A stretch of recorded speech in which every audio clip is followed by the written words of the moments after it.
A woman would post an ad in her local newspaper trying to sell an English setter, but her and her two daughters would wind up dead. This is the case of the Eastburn family murders. But before we get started, welcome to True Crime with Maneater. If you love all things true crime, including missing person cases, cold cases, and just the strange happenings of the world, you know what to do. Let's get started.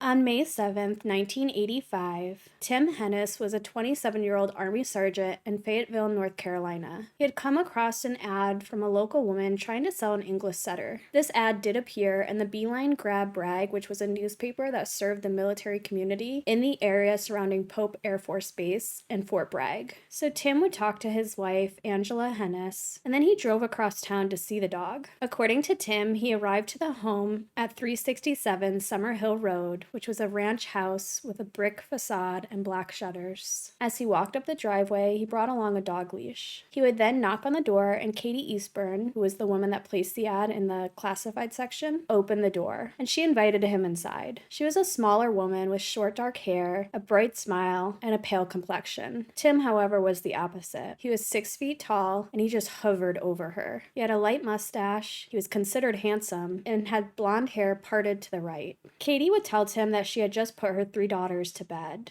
Her husband Gary was an Air Force captain, and he was away at school in Alabama. It turns out that the family was planning to move to England later that year, and that's because Gary had gotten a job in the Royal Air Force. Unfortunately, the couple did worry that their dog Dixie, that English setter, wouldn't tolerate the quarantine. They were looking for a good home for Dixie, so in the ad, they posted her for $10 just to keep, quote, the cranks away. It turns out that Tim really did like Dixie, so he led her down the driveway, put her in his Chevette, and drove off.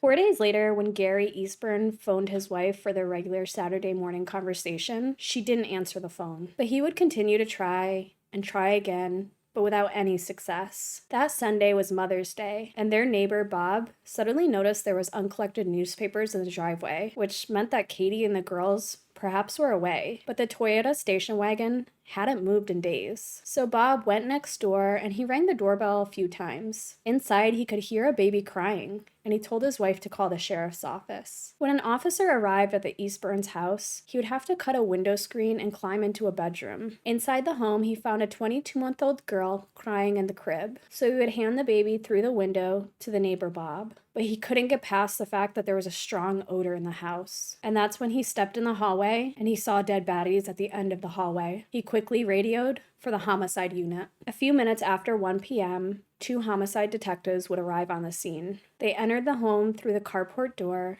and they noted that it was a warm spring day and all the windows were shut. One of the detectives would say, "Death has a smell, its own aroma. I'll never forget the smell in there." The detectives would head into the home, inspecting each room along the way. In the living room, they saw a pair of jeans, 2 buttons that had been ripped off a blouse, and a pair of torn ladies' underwear. Unfortunately, they would find 5-year-old Kara curled under a Star Wars blanket, and she had been stabbed repeatedly in the chest. When they entered the master bedroom, Erin, a 3-year-old little girl, lay on the side of the bed, and she had been bludgeoned in the chest and back. On the other side lay her mother, Katie, naked from the waist down. She had been stabbed 15 times and had apparently been raped. They did find semen inside her body. Katie and her 2 daughters' throats had been slit.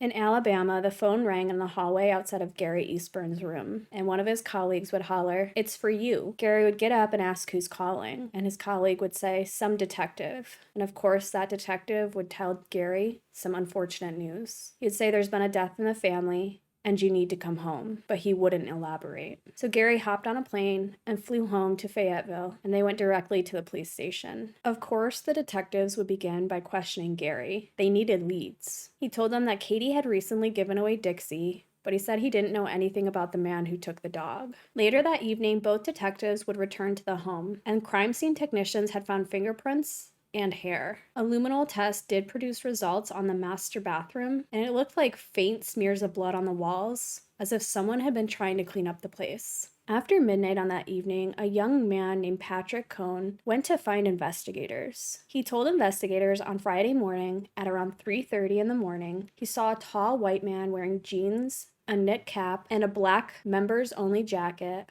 leaving the Eastburn's driveway with a garbage bag slung over his shoulder. Patrick was a janitor whose shift started at dawn, and he had been walking along Summerhill Road. As he was walking, the man in that members-only jacket would say, "Leaving a little early this morning," and that man would jump into his white Chevette and drive away. So Patrick Cohn would work with North Carolina State's Bureau of Investigation to create a composite sketch of the man. They would then bring Gary into his home and have him look for any missing items. They found that an envelope of cash, Katie's ATM card, and a piece of paper with the ATM password were missing. Later in the week, on a Wednesday, Tim Hennis, who was at home having lunch with his wife Angela, saw a special news broadcast on television. It announced that investigators were interested in a man who drove a white Chevette and had picked up an English setter from 367 Summerhill Road.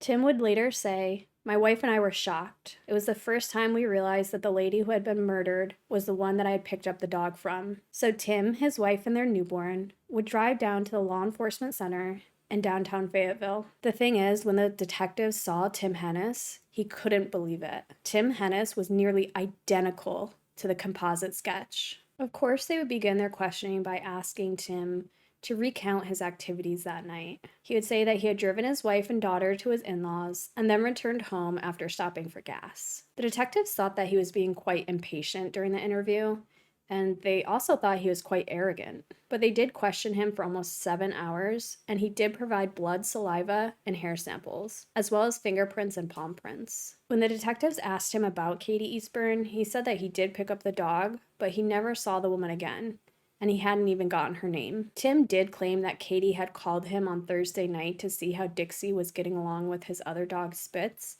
but that was it.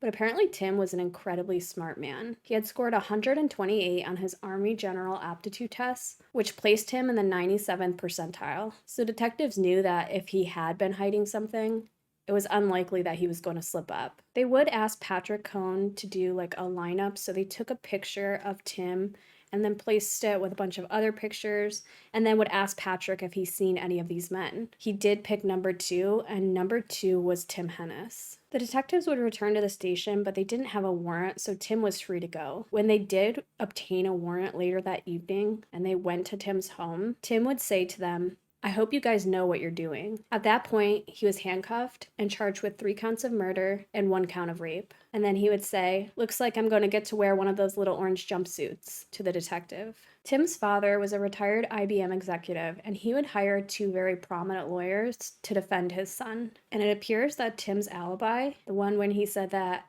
he returned home immediately after dropping off his wife and daughter at his in-laws, wasn't true. His former ex-girlfriend, known as Nancy, came forward and said that on May 9th, Tim, who knew that Nancy's husband was deployed in Germany, made an unannounced visit. She said that she let him in, and her and Tim sat and talked. She said that she would tap Tim's wedding band and asked him how his marriage was going. And for some reason, Tim would tell Nancy that his wife left him, when in fact she was just visiting her parents. So of course, at this point, police realized that not only did he lie about his whereabouts, but at 3:30 or so that morning, there was eyewitnesses that put him at the scene of the murder. The detectives theorized that after Tim got rejected by his ex-girlfriend, he knew another woman who was home alone, and that woman was Katie Eastburn. Detectives thought that perhaps he went to Katie, maybe propositioned her, she denied him, and things got out of control. The Friday morning after the murders, it appears that Tim had taken a single item of clothing to the dry cleaners. You guessed it.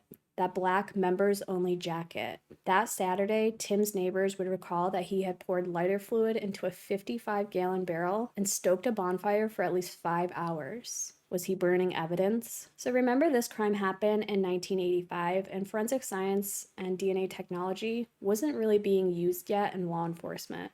But one of the detectives knew that Scotland Yard had begun experimenting with DNA testing, so an officer wrote a letter to London requesting assistance with the Tim Hennis case. But Scotland Yard declined them. About a month before the trial, another eyewitness would emerge. Investigators discovered that the ATM card stolen from Katie was used on May 10th at 10:54 p.m. and May 11th at 8:56 a.m. And both times, the maximum amount of money, $150, was withdrawn. It turns out that Tim paid a monthly rent of $310, and he was late that month. And he did have a history of financial problems, including 3 prior convictions for writing bad checks. In 1984, he had been kicked out of flight school for bouncing checks and lying to an officer about it.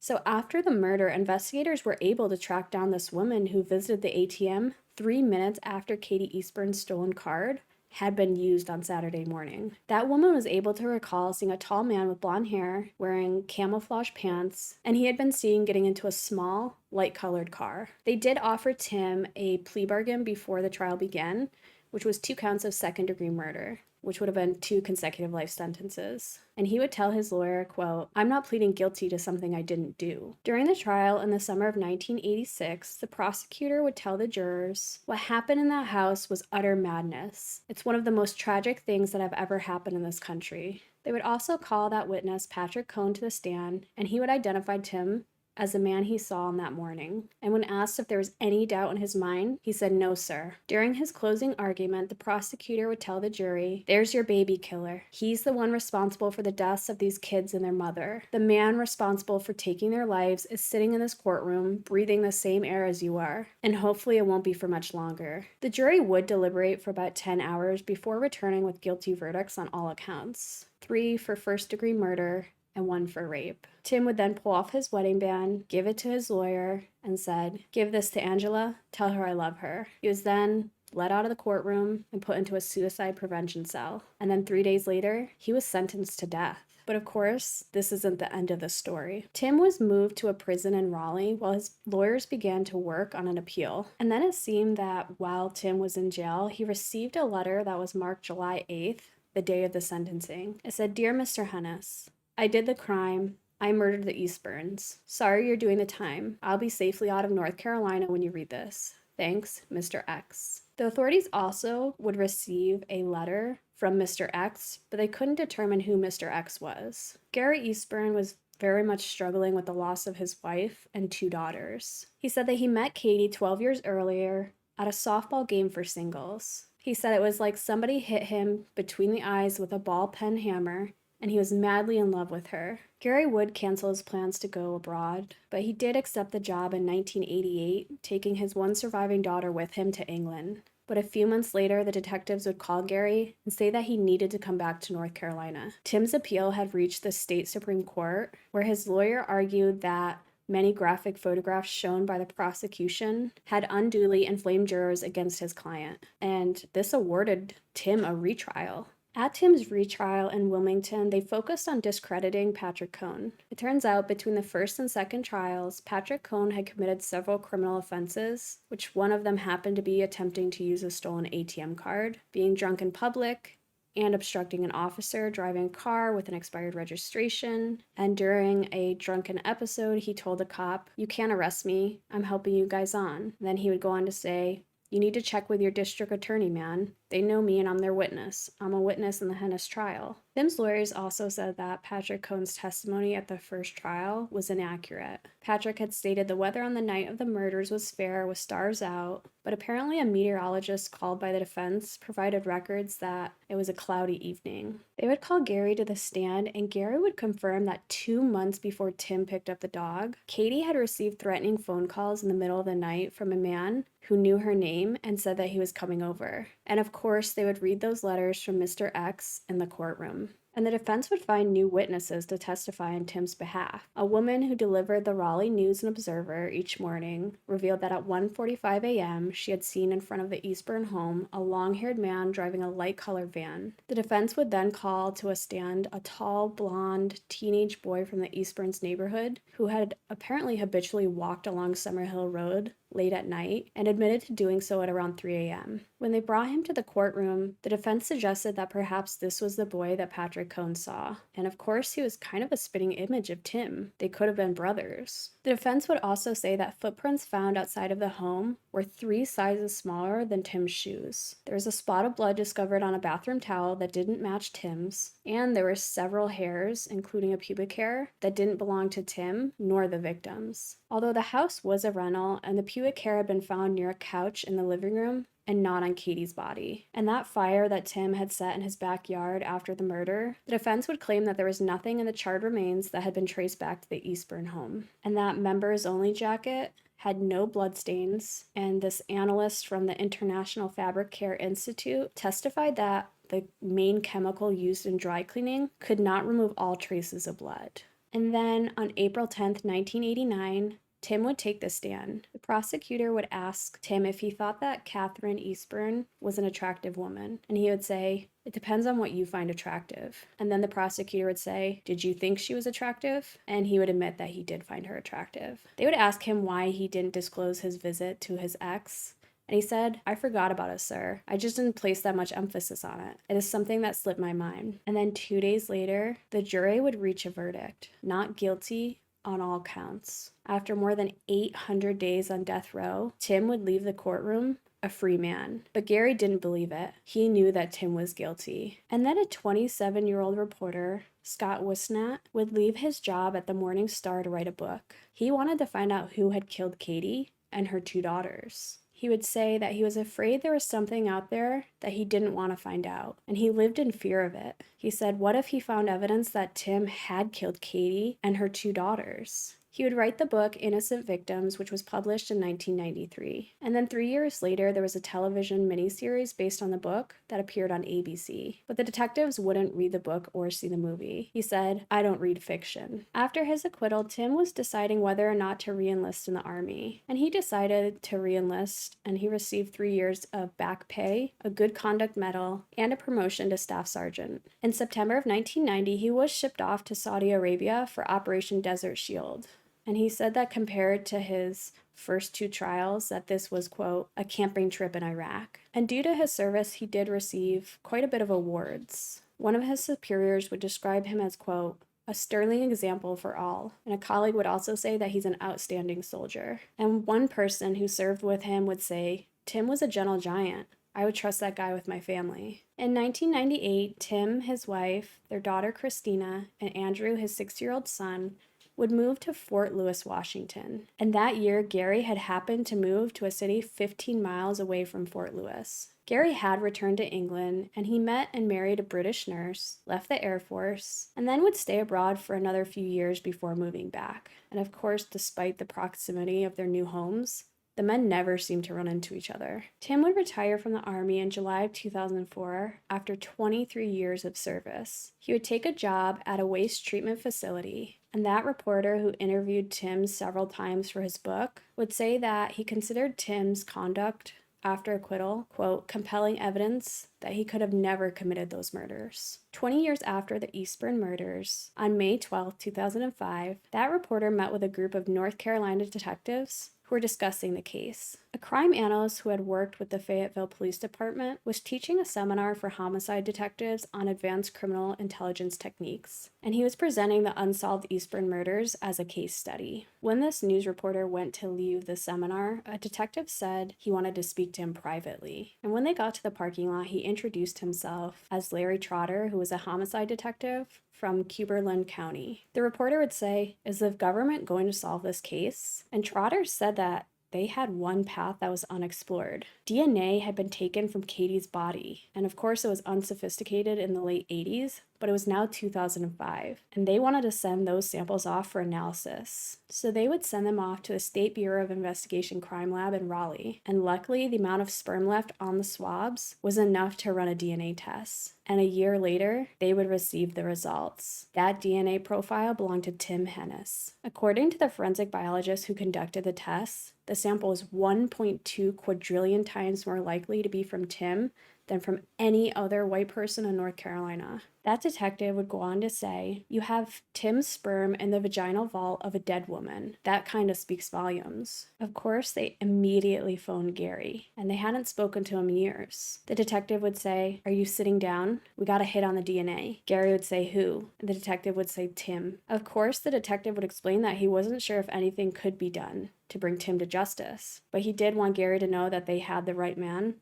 all along. Of course, America has the double jeopardy law, which means that Tim technically couldn't be tried for this crime again. He had been acquitted. But on the evening of September 26, 2006, a military lawyer and an agent from Fort Bragg's Criminal Investigation Division, accompanied by 2 local police officers, drove to Tim's home, and he was now living in Lakewood, Washington. They would hand Tim a letter with orders to report to Fort Bragg within 30 days. Tim would start screaming, "This is bullshit."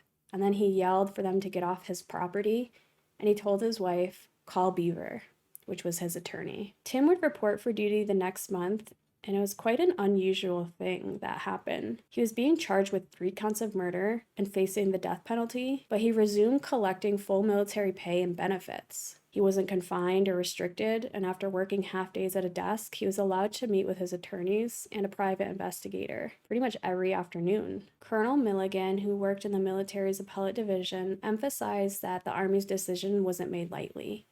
He would say the Tim case was unique. "I'm pretty sure we haven't gone to trial on something like Tim Hennis before." A law professor would go on to say, "The framers clearly intended that military would not have authority to try soldiers for civilian offenses. Even if it's true that it doesn't violate our current understanding of double jeopardy, it certainly violates the understanding of the framers. And this is legally dubious." He would say, "Why does someone who dedicates their life to defending this country have less rights for a non-military offense as compared to a run-of-the-mill civilian? The fact that he has completed his service and been recalled seems morally reprehensible." The court-martial of Tim Hennis began on March 17, 2010. Tim would hire a top military defense lawyer, Frank Spinner, to lead his team. Gary said that he thought a third time would be much easier, but it wasn't, and that the anger he felt toward Tim just rushed back to him. By this time, Gary and Katie's surviving daughter was now 26. Of course, during this trial, all of the same points were brought up. The shoe prints found outside the house that didn't match Tim's shoe size, the small spot of blood on the bathroom towel that wasn't his, the hairs, the fingerprints that weren't his. And the prosecutor countered this by saying that Tim could have easily cleaned the house up that night, erasing his presence completely. But he said there was one thing that Tim couldn't do, and that came back to haunt him. And that was the evolution of DNA science. He couldn't clean up his sperm. Of course, they said that Tim and Katie had consensual sex. After all, her husband had been away for a while, and his wife just had a baby, and things just happen. Of course, this didn't go over so well. The jurors themselves, which were military men and women, were often deployed far from home and were pretty much unlikely to embrace the implication that Army spouses obviously fooled around when their loved ones were away. And of course, there was no evidence that Katie was forcibly raped, but studies have found that 7 out of 10 rape victims suffered no physical injuries. So I remember that Tim had very much denied that he was romantically interested in Katie during the second trial. And one of the psychologists who testified said that they think Tim knew more about this young woman, Katie Eastburn, than Tim was saying, but not necessarily more about the crime. On April 8th, after 3 hours of deliberation, their jury reached a unanimous decision. He was guilty. During the sentencing phase, Gary would take the stand once more. He would say that, "I miss being with them," as in reference to Katie, Kara, and Erin. He would look down to the front row where his wife Liz was sitting, and he said, "I'm sorry. I don't know if there's 2 better wives in the world that a person could have had. How she can sit there and listen to me talk about a woman I once loved and still do and not hold that against me." And then his voice would trail off. He said, "I realized that was going to be a conundrum. You almost feel like you're betraying your wife, like you're unfaithful." And then Tim would be sentenced. The panel would deliver its verdict to Tim. "All the members concur and sentence you to be reduced to the grade of E1, to forfeit all pay and allowances, to be dishonorably discharged from the service, and to be put to death." And that reporter, who went out of his way to write a book and try to find who did this, said that he still believes that Tim is innocent. He would say that something doesn't add up. How does it happen they got exactly the lab results they needed when all the physical evidence pointed elsewhere? Gary would say that he would like to just see Tim rot away in jail. He says, "I don't feel any burning desire to have him hanged or shot or whatever they do. I just want him in jail without a possibility of parole. If this appeal is granted, they might have to drag me back. I think 3 trials is probably enough for me. If there's a 4th, I won't have much extra left." So of course this case brings up a lot of questions about double jeopardy and the military's role in civilian crimes and things like that. But really at the center of this case is a young mother who was murdered viciously, and not only her, but her 2 daughters. They were also viciously murdered, and they were just little girls, 2 little children that didn't deserve that. Neither did Katie. But why would anybody murder these 2 little girls? Did they believe that they could be identified? So they did what they thought was the only thing they could do, murder 2 little girls after murdering their mother. Just doesn't make much sense. So I'd love to know your guys' thought on this case. Do you believe Tim is guilty? Should he have been retried by the military court, or should the double jeopardy rule apply? But that's it for today, guys. If you like this video or any other video on my channel, be sure to subscribe and turn on alerts so you never miss a video upload. I'll be back next week with another video, and I'll see you then.